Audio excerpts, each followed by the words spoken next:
بسم الله الرحمن الرحيم. الحمد لله رب العالمين، صلى الله وسلم وبارك على المبعوث رحمة للعالمين نبينا محمد وعلى آله وصحبه أجمعين. أما بعد، السلام عليكم ورحمة الله وبركاته. And we begin with the grace of Allah Azza wa Jal the second session for questions on our course, the Islamic Faith, Fusul fil Aqidah. So today's class would be all devoted to answering the questions that you have posted on Facebook and on the website. Ishaq says, in what state can one pray salah in his or her shoes?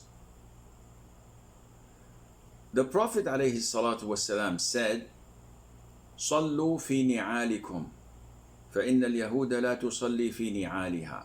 Pray while wearing your shoes, sandals, for Jews do not pray wearing them. And in this hadith, it is clear that the Prophet ﷺ is saying to us a sunnah without putting any limitations to it or any conditions. And this means that praying while in your shoes is a sunnah. It is also proven from authentic hadith that all of you know that the Prophet started the prayer ﷺ in his masjid wearing his sandals or shoes, and the companions were wearing their shoes as well. In the middle of the salat, the Prophet took off his shoes and placed them beside him. So the companions, seeing this, may Allah be pleased with them, they all took their shoes off and did exactly as the Prophet had done. After the prayer was over, the Prophet ﷺ asked his companions, why did you do that? Why did you take off your shoes? So they said, you took off your shoes, therefore we took ours. So the Prophet ﷺ explained to them, and he said, Jibreel came to me while in prayer and told me that there are impurities in my shoes, so I took them off. Therefore, whoever wants to pray in his shoes should look into his shoes, and if there are no impurities, he should pray in them.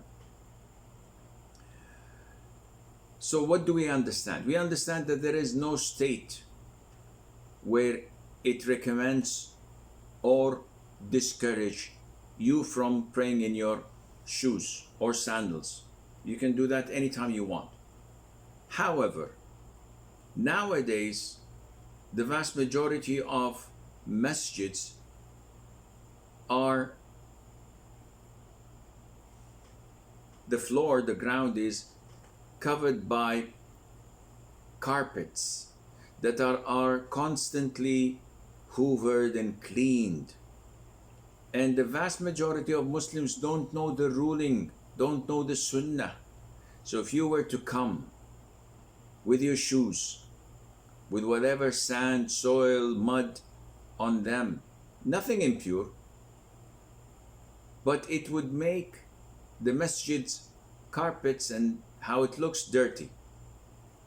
At the time of the Prophet ﷺ, they had no carpets, nothing on the ground. It was only sand and pebbles. So it didn't matter whether you were barefooted or wearing shoes. But nowadays it's a different story. So it is highly recommended to take them off, if not mandatory. But if you're praying in in a mall or in an airport or in a hospital or in the market or in the streets, you do not need to take your shoes or sandals or slippers off at all. You can pray in them following the sunnah. Safana says, I ask dua like my particular property want to get sold quickly so that my debts will get closed. If I asked in this way, it is correct. I am afraid that Allah may have any other way to fulfill my debts. So if I ask in the same way above, then Allah will have different plan so that my way of dua get ignored, something get delayed or get delayed. Please help me out in this. I don't understand the question clearly, but let me try to give it a shot. So Safana is saying that I'd like Allah Azza wa Jal to assist me sell my property quickly so that I can pay off my debts. But I don't know what Allah has plans for me. So I'm afraid if I make dua, this would conflict with Allah's plans. And I don't want to anger Allah or to not wait for what Allah has in store for me. This is all nonsense, Safana. No one knows what Allah has in store for us. No one knows what Allah has predestined for us. So all what we can do is make dua and be content with the result. So if shaitan whispers in my ears and says, if you make dua that Allah helps you sell your plot, maybe this goes against Allah's plans, and 2 months later the property value would double and you will feel sorry and regret it. Okay, so I will not sell the plot. Then shaitan comes to you and says, well, if you don't sell the plot, the debt would be haunting you 24/7 and you will feel depressed, and maybe in 2 months time the prices and the values of property would go down and you would lose half of what you would have gotten if you were to sell it today. Do you think that this is logical, or this is plain and simple from shaitan? Definitely this is from shaitan messing with your head, and you should ignore that and not pay attention to it. Allah tells you to make dua. Whatever Allah has in plan for you, no one can force Allah to do what He does not want. So if there is good in it, it will take place. Allah will make it happen. If not, then your dua would not be answered. So be content with whatever Allah decrees for you, and inshallah you will have what you want. Samia says, my brother married a non-Muslim in court and not a nikah. He is no more. He passed away a few years back. I continued to keep contact with his wife and young daughter with the sole intention of da'wah, and still pray to Allah to guide them to Islam. My question is, do I have any relation with his daughter with Islamic perspective? Well, this is something we cannot answer unless we know the background and the circumstances. Generally speaking, any marriage that takes place without the Islamic procedure is not a valid marriage. So the valid marriage has to have what is known as ijab and qubul, proposal and acceptance. And it has to have a guardian, and it has to have 2 Muslim witnesses. Having read your question, Samia, it seems that your brother married this woman only as a legal or civil marriage. So there was no proper nikah, meaning that her father, who's the guardian, did not propose and say, I give you my daughter in marriage. And there were no 2 witnesses as well, Muslim witnesses, which makes the marriage invalid. Now, having said that, if your brother thought that this was a legitimate marriage and he had zero knowledge of what nikah was. Some people don't know. They're so ignorant that they don't know what's the ruling. So let's assume that this woman was a Christian or a Jew, and he married her thinking that a civil marriage would be an Islamic marriage because nikah should only be with Muslim women. But due to the fact that she's not a Muslim, she's a Jew or a Christian, then he thought that this was valid. In this case, this marriage is not valid, but the girl whom he accepted as his own child and gave her his name, this marriage would be considered to be wat'u shubha, which means intercourse in doubt, meaning that he thought that she was his legitimate wife, and hence the daughter is his daughter. And if he were alive, we would have asked him to rectify his mistake by marrying an Islamic marriage. But due to the fact that he is deceased and he cannot rectify this anymore, I believe, inshallah, that she is his daughter and she is your niece. You can deal with her in such a fashion.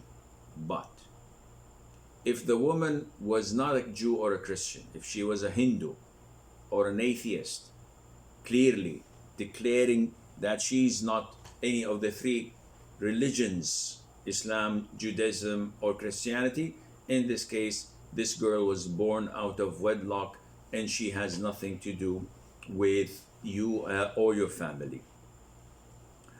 Azleen Ahmed says,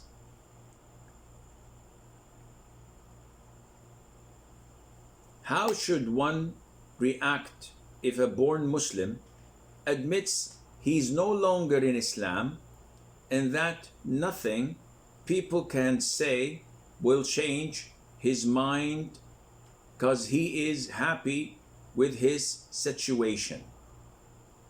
This is a clear declaration of apostasy. A born Muslim who says that he has nothing relating him to Islam and he is happy with that and he doesn't want and nothing will change his mind, this is an apostate. He's a kafir. So there isn't anything to react upon except to treat this person as a kafir, as an apostate, until he reverts to Islam and becomes a Muslim. Mu'een Hussein says, if I buy a teddy bear for my 2-year-old niece for birthday, not celebrating with cake or anything, just a gift, will I be sinful? The short answer is yes. The long answer is Satan has steps and he doesn't come all of a sudden with a major sin or an innovation. Rather, he starts bit by bit. He's patient. He can wait for tens of years and he doesn't care. What counts is that you would fall into sin. So, do you think if Muslims simply exchange gifts on the day of birth of a person, that they would just limit it to that? The answer is, of course not. Look what's happening all over the world, the Muslim world. How all of this began. How did all of this begin? It began by a single step of Satan's, followed by another, followed by others, until we have reached this conclusion.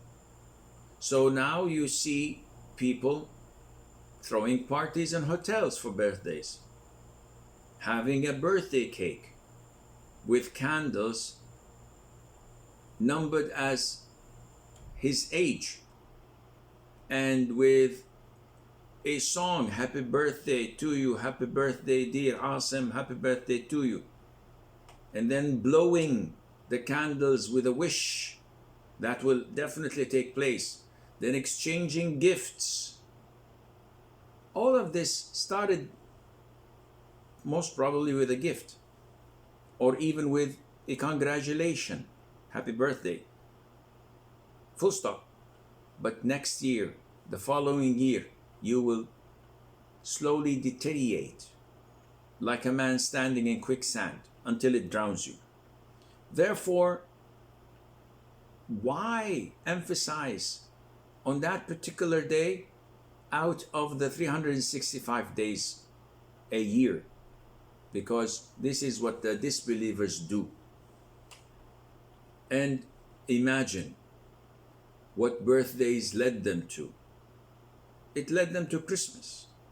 It became part of the religion to celebrate the Christmas, the birthday of Jesus, peace be upon him. Look at the super Sufis among the Muslims. It led them to celebrate the birthday of our Prophet Muhammad ﷺ in al-Mawlid. All of this is not part of the religion. Therefore, I highly advise you, Moyan, to ignore such thoughts that come to you. You want to be kind to your niece?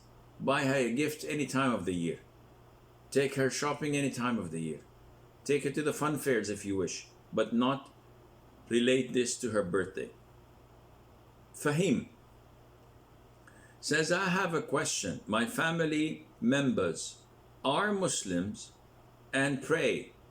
They give zakat, but they are forcing me for a job in the banking industry. How to make them understand? They give a very irrigating argument, like all of the world goes with banking, money, directly or indirectly, and it is a secure job. What should be my answer or course of action? Well, Fahim, first of all, you are a man.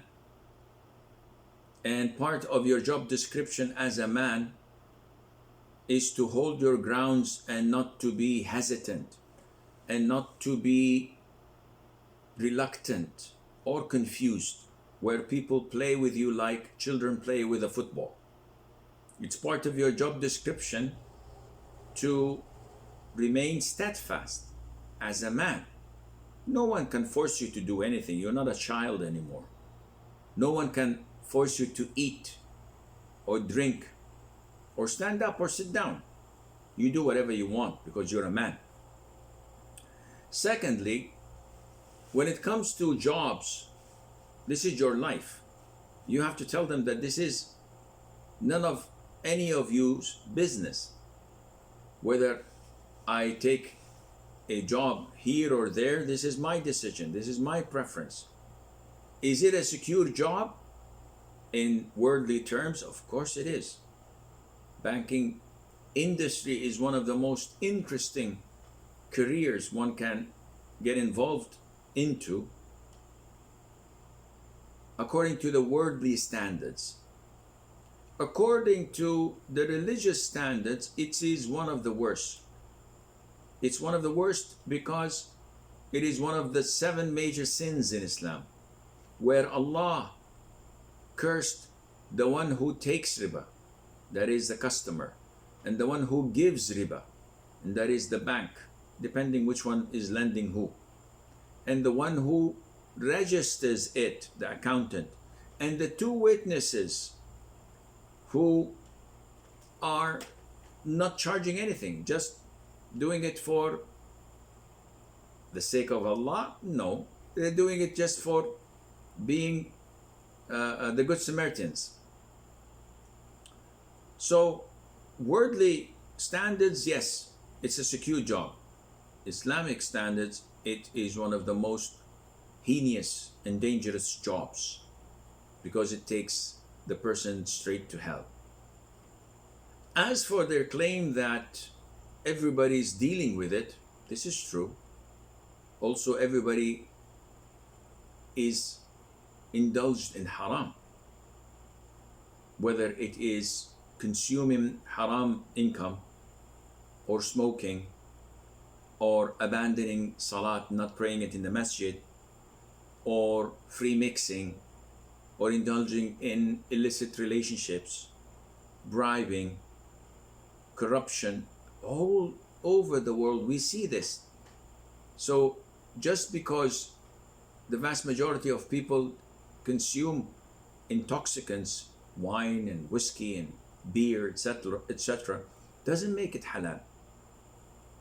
Allah says in the Quran, وَمَا أَكْثَرُ النَّاسِ وَلَوْ حَرَصْتَ بِمُؤْمِنِينَ. Verily that the vast majority of humans won't accept Islam even if you try your level best.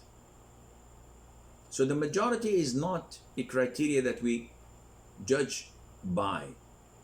Logic, however, as we spoke about on Monday's class, last Monday, which is number 16, it's a very important lesson to listen to over and over again.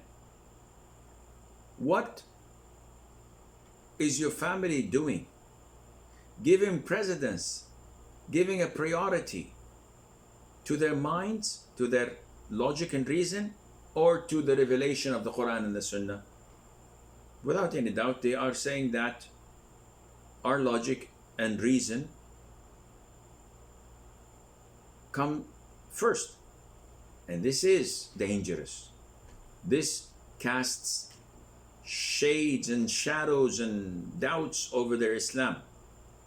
Are you telling me that what Allah has prohibited, and the Prophet cursed Islam those who deal with it, are you telling me that I should overlook this and put it behind me and work in such a job just because it pays well? Well, why would I do that? Why wouldn't I go for prostitution? That pays even more. Why don't I deal in drugs? That pays more and more. And maybe if I sell arms to different warring countries, I can make a lot of money. These are things that are un-Islamic, sinful, unethical. Just because it generates money doesn't make it halal. Just because everybody is dealing with it does not make it halal.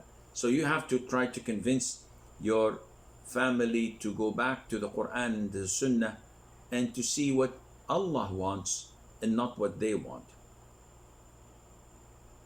Zayd Zubair says, is growing the beard and keeping our garments above the ankle wajib, or they are just sunnah? Someone told us that a man came to the Prophet ﷺ to abide by only the 5 pillars of Islam. When the man left, the Prophet said ﷺ, if he is true, he'll enter Jannah. He did not tell him about growing the beard and so on. Please help me out. Well, this is a great misunderstanding and unfortunate confusion that many of the laymen tend to circulate among the people to justify themselves shaving their beards and probably wearing long trousers. The hadith of the nomad who came to the Prophet ﷺ asking him about Islam. So he asked about the 5 pillars or the 4. So the Prophet told him about the Shahada. The Prophet ﷺ also told him about the prayer. The Prophet told him about fasting. And he did not, to my recollection, tell him about Hajj, which is a pillar of Islam. And when you look at the hadith, you will find that it highlighted the pillars of Islam, not all what is included in Islam in terms of do's and don'ts. So by the logic of these people talking to you, Zed, if I were to say that hitting my parents and beating them up is okay, because the Prophet ﷺ did not mention it in this hadith. And he said that he will be successful and he will enter paradise if he was saying the truth. So does this make any sense? Of course not.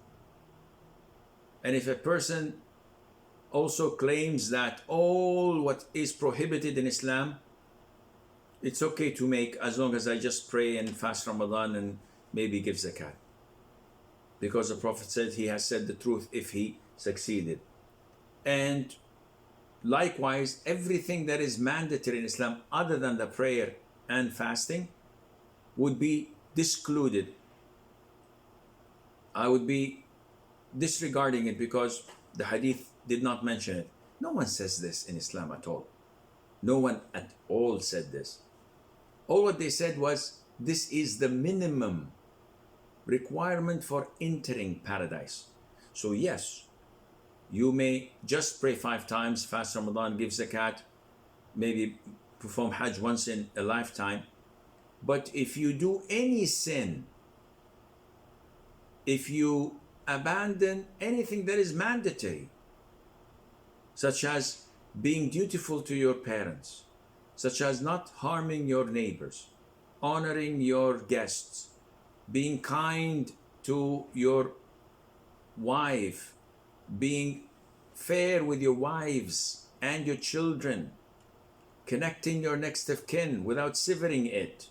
All of these, if someone does not do them or does something that is haram, he will be punished in hell at 10 years, 1,000 years, Allah knows how long. Inevitably, he will end up in Jannah because he's a Muslim for doing these minimal acts, which were prayer, fasting, etc. But it does not at all have to do anything with whether growing the beard and keeping the trousers above the ankles are mandatory or recommended sunnah. So to answer your question, shaving the beard is totally prohibited by the 4 schools of thought. The Prophet ﷺ ordered by saying, أعفوا اللحى, أطلقوا اللحى, أكرموا اللحى, أرخوا اللحى, أسبلوا اللحى. All of these words are verbs of order, telling you to let go, honor, leave, not touch, in a sense. And all of these are in order form. It's like when your father says, go and fetch me my keys, and you're playing video games, and you say, yeah, sure, and you continue, and he says, didn't you hear what I say? And he says, yeah, I heard, and you continue. What do you expect to happen? He will spank you. He will beat the heck out of you. You have no justification to say that, why are you hitting me? I thought that you were telling me, if you wish, if you want, go and get me the keys, but this is not an order. No, no one says this. Once the Prophet tells you to do something, this is a must. Unless there is another evidence reducing it from mandatory into recommended. Therefore, it is mandatory. Likewise, when the Prophet ﷺ threatens those who wear their trousers or garments underneath to exceed the ankle level by saying that it is in hell, it is punishable in hellfire. This is not intimidating you or please think about it. This is a promise. If you do this, you're going to be burnt in hell because of such a sin. So I hope this answers your question. Fatima says, I saw many Muslims, including myself, after making dua or supplication, wipe hands over face. Is this perceived by a fatwa or sunnah or whatever you call it? The answer is no. When we make dua, generally speaking, not related to after salah, generally speaking, I am between adhan and iqamah and I raise my hands and make dua. After I finish, some people wipe their faces. And this is not backed up by any authentic hadith. So the hadith that backs it up is not authentic. Hence, one should not do that. Now look at the steps of shaitan. How many times have you seen people not only wiping their faces, but rather wiping their whole bodies and every inch of it?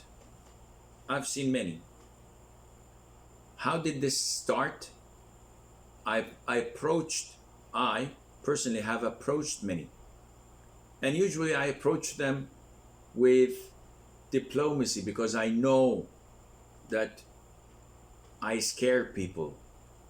And many people told me that I have an intimidating face, very serious. Whoa, this is the face of a killer. So I go to them and say, Assalamu alaikum. And the guy says, Alaikum salam. I said, Akhi, would you accept a word of advice from an elder brother, or should I refrain? Immediately when they see you speak like this, so no. If they're younger, say, Uncle, please, advise me. If he's a little bit older, he says, yeah, no problem. If he's way older, he says, Akhi, don't make yourself older, I'm older than you. So I broke the ice with the grace of Allah. So I would tell him, Akhi, I saw you do this.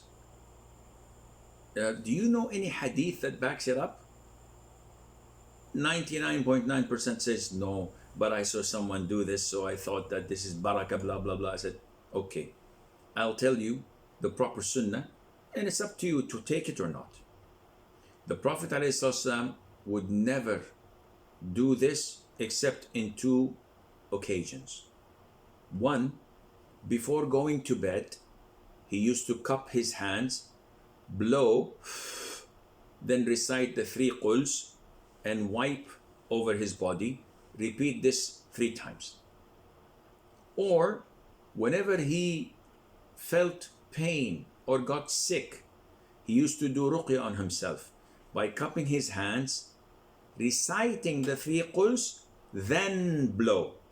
See the opposite. Night adhkar or bedtime adhkar, we blow, then recite. In ruqya, we recite, then blow, and he would wipe over the area that aches him or hurts him. Never ever was it reported that the Prophet ﷺ wiped his face after salat or after dua or his body. So this is my advice. I apologize again for interrupting you and for intruding on your privacy like this, but I hope you forgive me. 100% would never argue and would say, Jazakallahu khayran, barakallahu feek, may Allah increase us in knowledge. I have learned from you. End of story. So always remember, when you have a hadith, people honor it. People value it. I never go and say, Sheikh so-and-so says, Sheikh so-and-so says. This makes some people retract a little bit, not accept.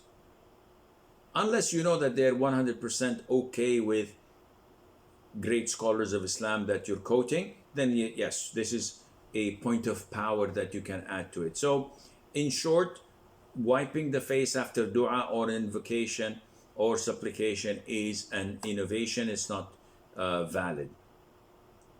Yasser says, can I give gold as mahar to my wife?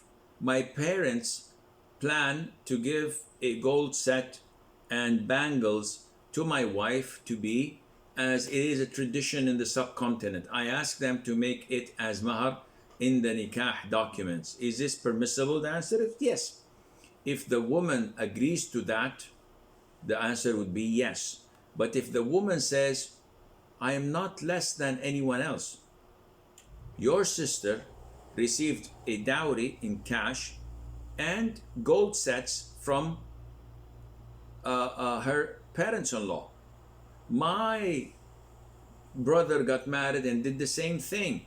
So by skipping the dowry and only expecting the gold set to be sufficient, this is permissible if she agrees to it. But if she sees it as an insult, then no, you should include the dowry. And most likely you're doing what you're doing for the sake of saving money. And that is a bit cheap, because the gold set is a gift from your parents. It's not mandatory upon them to give her. So if they don't want to give her, no problem, but your dowry is from you to your wife, and this is mandatory upon you, and Allah Azza wa Jal knows best. Latifa says, is signing an affidavit that does not mention the name of Allah haram? It's just have, I will do this and that. If an affidavit is a legal document or commitment that you will do something in front of two lawyers or a judge, and you promise to do it, it's binding legally.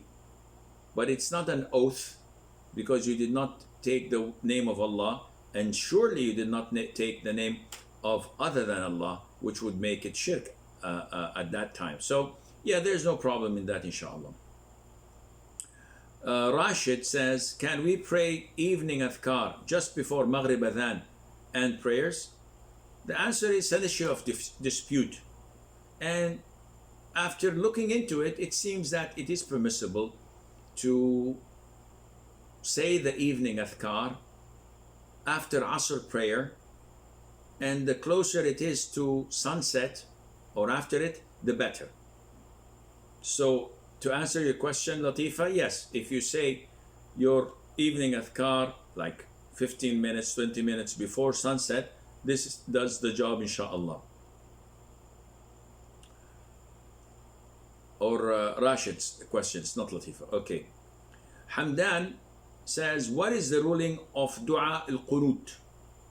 Now, whenever dua al-qunut is mentioned, people usually mean by it one of two.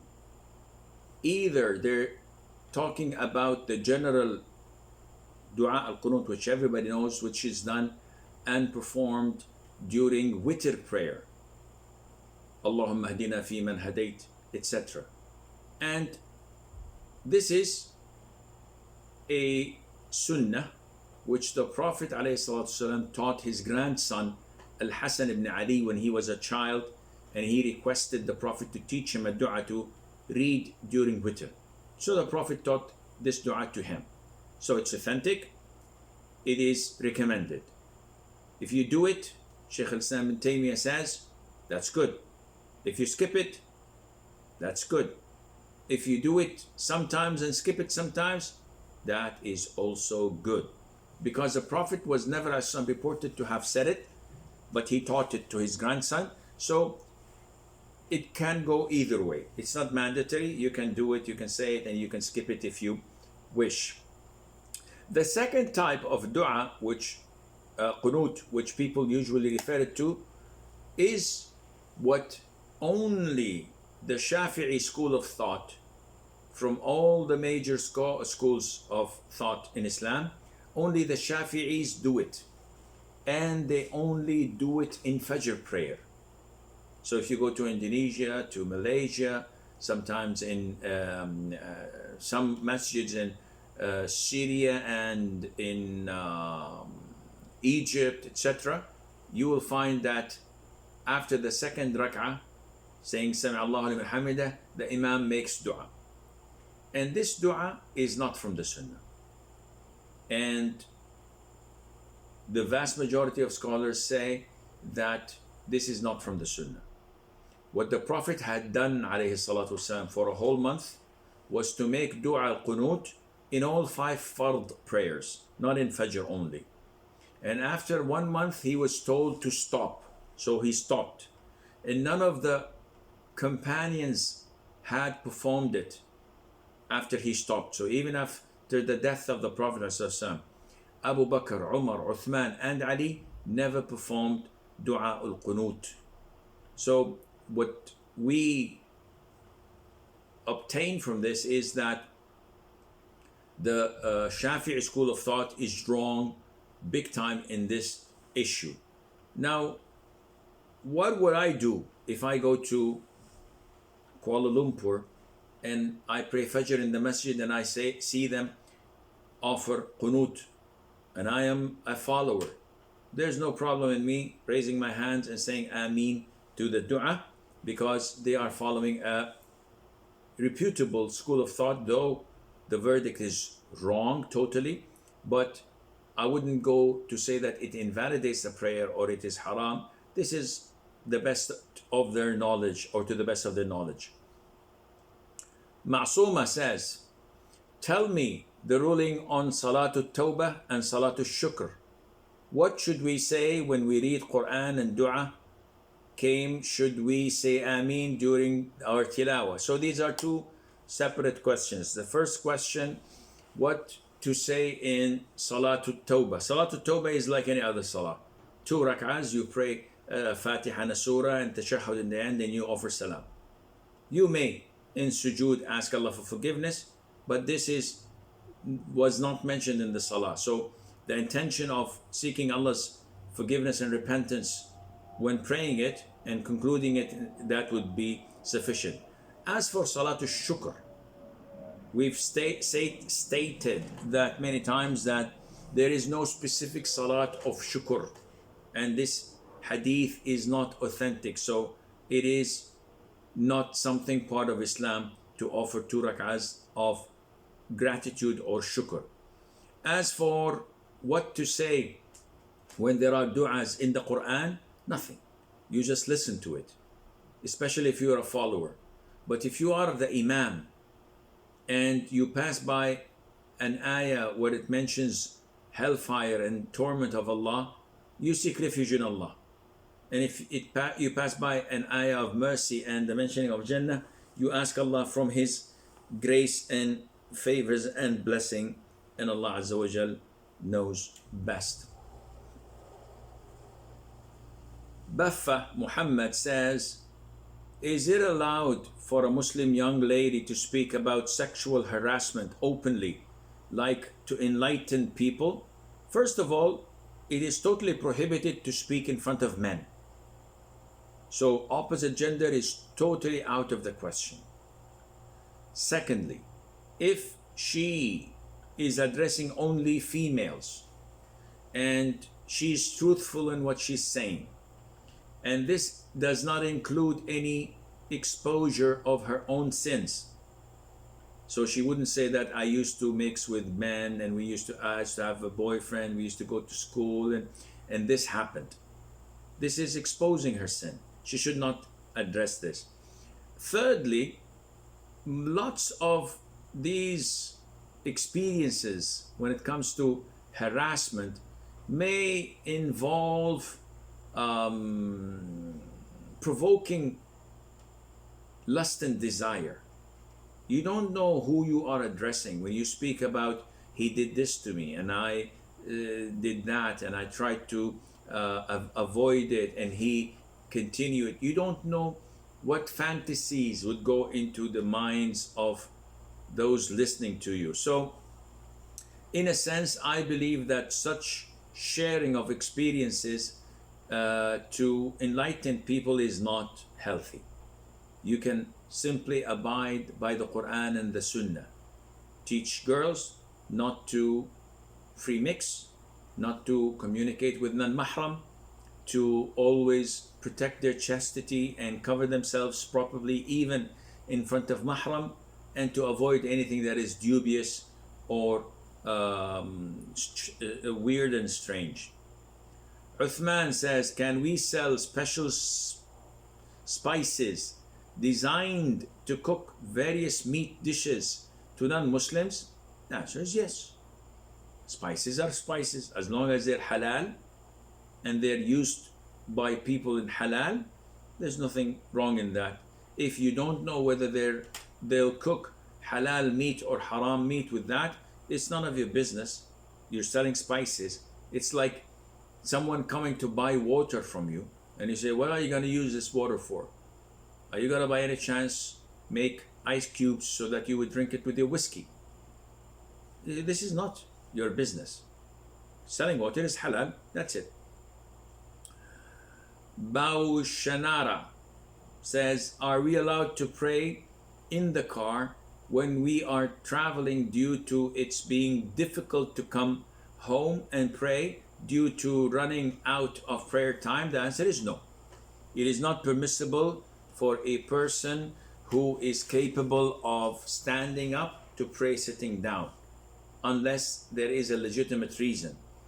The hadith of Imran ibn al-Husayn, the Prophet said, alayhi salatu wasalam, Salli qa'iman. You must pray. This is a pillar that you pray standing up. So if you're in a car, simply stop the car and pray on time, on the road, in a park, at the parking lot, at a masjid, whatever. But don't continue to drive or to pray sitting down without a legitimate reason. Princess says, as a woman, am I allowed to answer the salams of greetings of non-mahram? If there is no fitna, no problem. If you are in a supermarket or if you are in a family gathering and someone non-mahram says assalamu alaikum, you say alaikum salam. There's no fitna. But if it's one-to-one, there's no one other than you two, that is a great place for fitna. You should not answer that person. You should not be there in the first place, and Allah knows best. Muhajjabin says, can you please describe the term tasbih? I think she means tashbih, not tasbih. Tasbih is to say subhanallah. Tashbih is to simulate or to give similarity to something. And if anyone point his own body parts while talking about any attributes of Allah, will it be considered as tashbih? Like one is talking about Allah's hands or eyes and pointing to his hands or keeping his finger on his eyes. So does this come under tashbih? If not, then what is it? First of all, Allah stated in the Quran that there is nothing similar to him, unto him. There's nothing like him, Azza wa Jal. Which means that no one can give any similarity to Allah. Now, this is a general rule. When we speak about, for example, the hearts of humans are between two fingers of Allah's fingers, flipping them as He wishes. No one can say like this, A'udhu Billah. Because this is totally prohibited. The Prophet had never done this, now neither did the Salaf. When we talk about Allah descending in the last third of the night to the lower heaven, no one says that Allah Azza wa Jal does this. He puts his foot first. A'udhu Billah. This is blasphemous. Nobody ever does this simulation. But there are evidences where the Prophet ﷺ would do something that indicates that the attributes of Allah Azza wa Jal are real but not simulating them. So for example, the Prophet ﷺ in a hadith narrated from Ibn Umar, may Allah be pleased with him, said, the Prophet said, Allah, may He be glorified, will take His heavens and His earths in His hands and will say, I am Allah, clenching and unclenching His fist. The Prophet is doing this, alayhi salatu wassalam. I am the sovereign. And I looked at the mimbar and saw it shaking at the bottom, and I thought that it would fall with the Messenger ﷺ on it.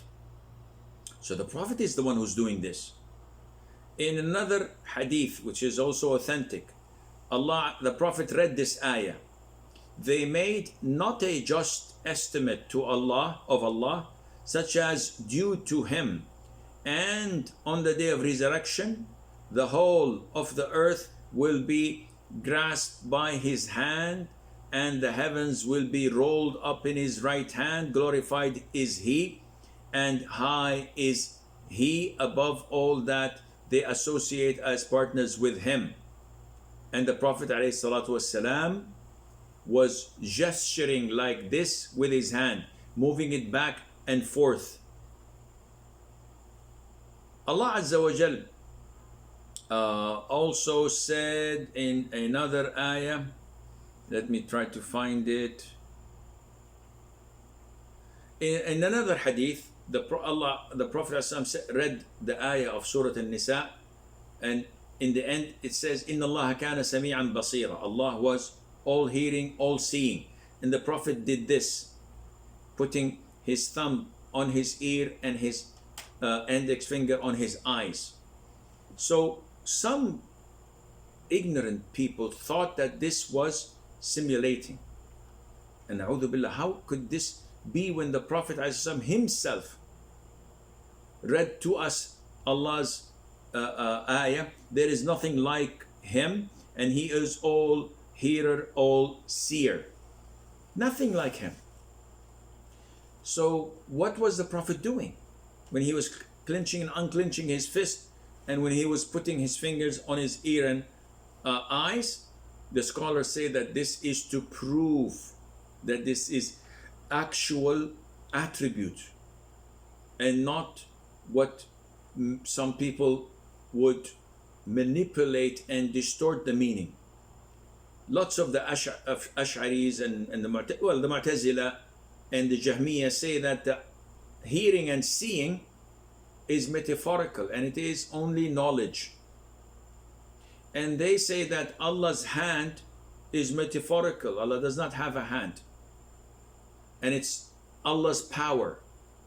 So by the Prophet clenching and unclenching his fist, is telling them that this is the actual attribute of Allah, which Allah has a hand. Not that His hand is like His. So this is only to prove to the people that the actual attribute exists. How? We don't know. How? What is it similar to? We don't know. Can we give an imitation of it? We cannot. And all of this is well established from the Quran and from the Sunnah. And I hope this answers your question. Saif says, is it permissible to work in a supermarket that sells cigarettes? The answer is, if you have nothing to do with loading and unloading, selling or handling, cashing or moving cigarettes or haram items, then your job is halal. Most people work in the groceries, which is halal, or work in the vegetables and fruits section, which is halal, or deal with electronics, which is halal. When it comes to cigarettes, if you're a cashier, you cannot work there. If you are a porter or a laborer that carries the boxes and put them on the shelves, etc., no, you should not deal with that because it is haram for you. Zed says, is this allowed when you want to buy something like a land, for example, and you don't have cash, but you can go to the bank and the bank pays for the land and you start to pay the bank? Is this not riba? I was in an Islamic bank or an Islamic dars, and the sheikh told us that that's okay. Please help me out. No, this is not okay. And I am 100% certain that you misunderstood what your sheikh said. Selling and buying should be done by two parties. Whenever a third party intervenes, this kind or form of financing is most likely riba. So if I have this plot to buy, the owner wants to buy it cash, and I don't have cash, we cannot finish and conclude this transaction unless a third party comes and says, listen, the seller wants 100,000 euros. Here's your 100,000 euros. The buyer must pay me back 120,000 euros over the duration of XYZ. You agree? The seller says, I'm fine. The buyer says, I'm fine. The bank says, I'm fine. This is haram. This is riba. Definitely your teacher did not mean this when he was teaching his dars. When will it be permissible? When the bank comes and sees that the transaction is not going to go through due to such problems, he goes and buys the property from the seller. He gives him the 100,000 euros. Now it is in the bank's name with no strings attached from my side, no commitment. After he possesses the property, he calls me and says, I have the property you're interested in. I'm willing to sell it to you for 120,000 euros divided by 10 years. If I'm interested, I say, okay. If I'm not, I say, no, I think I'll pay rent. And he will become stuck with the property. In this case, this is totally halal and legit because I have the choice to buy or not to buy.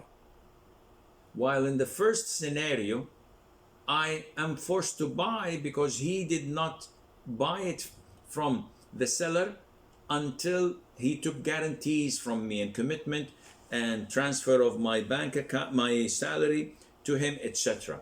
So therefore, I hope this answers your question. Rabia says, there are certain paid apps which provide coupons for people to benefit from restaurants, spa, etc. Example, when one uses any coupon of any brand, they will buy one and get another one free. Like if one goes to an open buffet with his spouse, they will only pay for one person and the other is free with the app coupon. Are these types of apps permissible to benefit from? Because one will buy the app for a package in order to get the free deals for the whole year. There are hundreds of brand in app and each brand has 3 free coupons, vouchers. The answer is no. This is not permissible because it involves gambling. So discount cards and many other things that are similar to it, where you buy a specific card for 100 euros and you will avail a lot of discounts in 5-star hotels, in some restaurants, in some spas, etc. And they have a booklet this big. Scholars say that there is a lot of ambiguity in this because you may buy the coupon or the app and not use it. So money down the drain. And you may buy the app or the coupon and you would benefit thousands and thousands more than the actual value. So this ambiguity where these discounts may come to a fact or not is not permissible.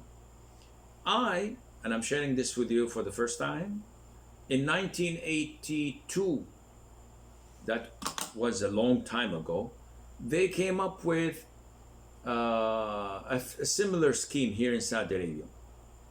And I participated in it. And I went at that year, traveled overseas, I think to the US or something like that. And I booked a room in the specific Hilton Hotel, where it stated that it would give me 30%. When I went there, They said, we don't have anything like this. We don't have any agreement with that company. So I took all the invoices, and when I returned back, I filed it to them and required a reimbursement, and they never came back to me. So most of these companies, they have schemes, they have tricks down their sleeves. Even if they were legit, again, this transaction is not permissible due to the fact of ambiguity and not being legit. Muhammad Basha says, is it permissible to pray with our vest without shirt? Muhammad, a man can pray as long as he's covering his shoulders without any problem. There's no need to have a shirt underneath, and Allah knows best. And finally, the name is in Tamil, so I cannot read it. Sheikh, does women need to untie their hair during wudu for mash of the head, for wiping over their head? The answer is no. If a woman has her hair in a bun and she wants to wipe, she just does this, and that's it. If she has her hair with a ribbon or something like a claw, I don't know what they call it, and she wipes over that, there is no problem. Her hair should not be 100% exposed or in a certain fashion she's wearing it so that she can wipe over it. It can be any type, and Allah Azza wa Jal knows best. And this is all the time we have. Until we meet next Monday, I leave you fi amanillah. Wassalamu alaikum wa rahmatullahi wa barakatuh.